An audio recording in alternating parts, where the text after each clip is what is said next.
darhaqiqat ko'p millatli jamiyatlarda millatlar o'rtasidagi totuvlik, bag'rikenglik bu juda muhim omil hisoblanadi.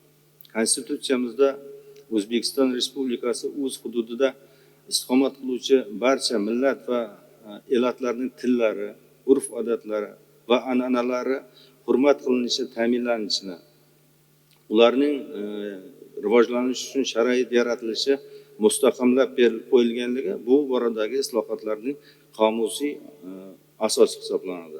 Hammangizga ma'lum, tarixdan o'zbek ham qoraqalpoq xalqi bir yil, bir mamlakat bo'lib, vatanimizni muqaddas bilib, qanchadan qancha sinovlarda birgalikda yengib tinch totib yashab kelmoqda.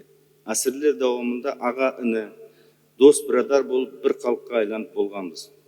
Hurmatli prezidentimiz Shavkat Mirziyoyev Xiva qalasındagi Arda Xiva xalqaro turizm o'rayining saltanatli ochilу marosimida o'z so'zida Amudaryoning iki жағасында joylashgan Xorizm ham qoraqalpoq елін Alloh taolaning o'zi taqdirlash etib yaratgan.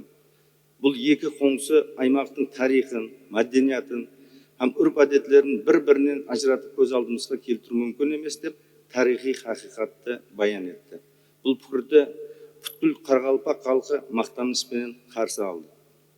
Men vatanimiz O'zbekistonning bir qoraqalpoq prezidenti sifatida prezidentimiz boshchiligida amalga oshirilayotgan ishlarni belsendilik bilan qo'llab-quvvatlayman.